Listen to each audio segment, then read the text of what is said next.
remember when Bob Bodie got his only win at Brainerd in 2010 in the finals? He beat Jack Beckman.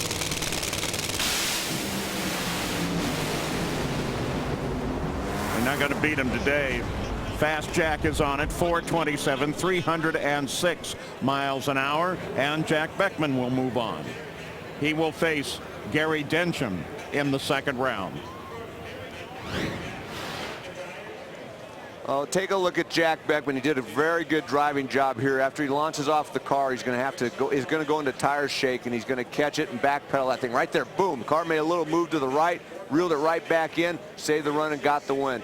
Another look at Bob Bodie here. He had problems also, but they were a little bit worse than what we saw out of Jack Beckman. Boy, he shook tires, got the back end right off the ground. Then it picks the front end up and then starts putting cylinders out and drives over towards the center line, and he has to get off the throttle at that point. Well, following up with Del Worsham and Mike Dunn, you were spot on. There's still a lot of nerves going on in this man. He just told me his palms were sweaty now, but no fire suit. You kind of look lost. Yeah, I am. You know, you asked me, I'll just follow you and do whatever you do. And I said, I don't know what I do right now. I'm in a whole new situation here. But, yeah, I mean, the same feeling, driving right now as I do, with Lexus right now. First round is first round, I guess, no matter what you do. And it'd be interesting. I mean, like, I can feel butterflies. That's pretty cool. Great champion, great racer, 21 years to get his championship in Top Fuel, and he's still got the butterfly. Says something about how cool the sport is. There his drivers strapped in, ready to go, Alexis. Robert Hight and Todd Lysenko are coming up next.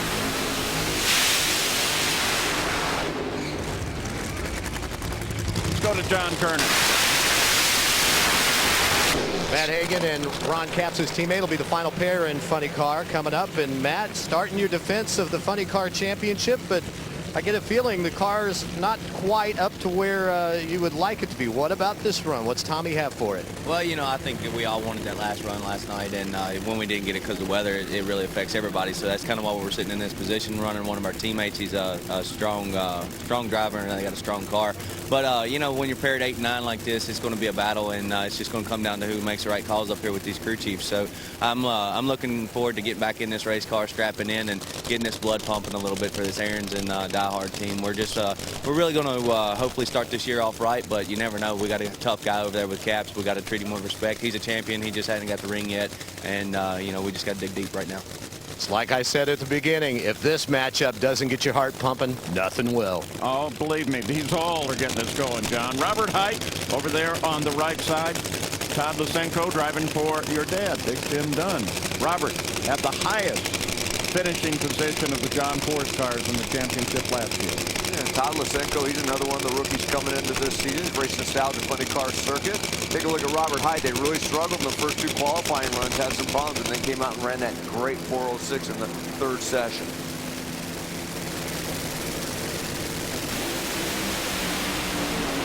Oh, wait a minute, get it down, he got the win. Oh, Jimmy Prague, like, what was that? Robert Hight does not make it out of first round. Todd moves on with a 469 at 187.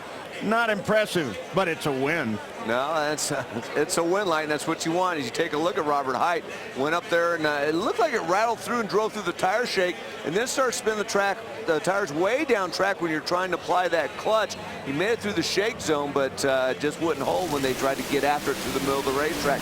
Right side of your screen, you see Lysenko. He spins the tires. He gets over towards the wall. Had to step off the throttle, but luckily he was further down track, and his momentum carried him across the finish line for the win. Hey guys, just want you to take a moment and try to imagine what's going on inside the mind of John Force right now. Just getting into the car, perhaps a little late. That's because Courtney's coming up in the pair after the one that's on the racetrack right now, which is a John Force car, Mike Neff. We just saw Robert Hight go down, but it's the second time he's put his child into a race car. So again, can you imagine what's going on inside that mind right now? Well, that's a tough question. I mean, look at who we're talking about, Mike. Who has any idea what goes on in the mind of John Force at any time, including John? Well, back in Clay Milliken's pit, they're getting ready for Spencer Massey.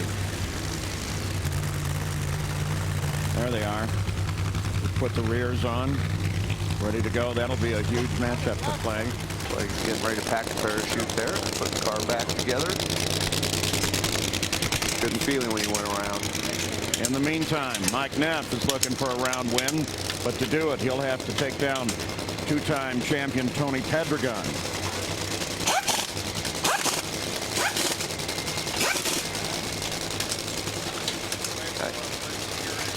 Good news for Neff is he's 5-0 against Pedregon last season. And there's Alexis just waiting for her chance. Yeah, that's one way to handle the nerves. Just take a nap. You ever do that? Close your eyes, kind of drift off? I had a driver that, when I worked on rolling car, Ron Colson, he used to fall asleep in the staging lane. You're kidding me. No, and I'd get in the tow truck and just give him a nice little jerk to wake him up. Hey guys, just talked to Eric Lane. He said Robert Hight just went up there too weak. The conditions too cool, the track too tight. You got to be aggressive, Mike. Well, that's what happened in the second session. They went and riled the tires, and they said they came back and got after it to run that 406. So, track's obviously good because we've been seeing a lot of good runs.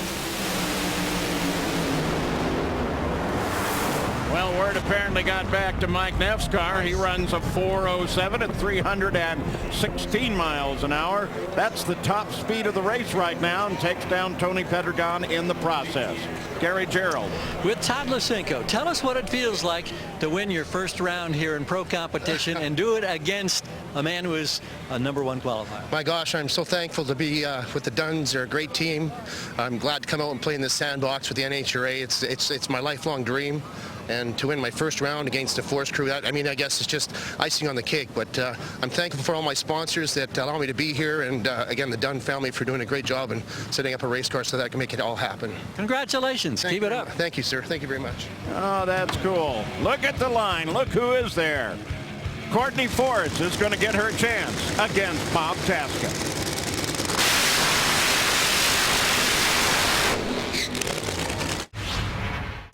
College basketball doubleheader.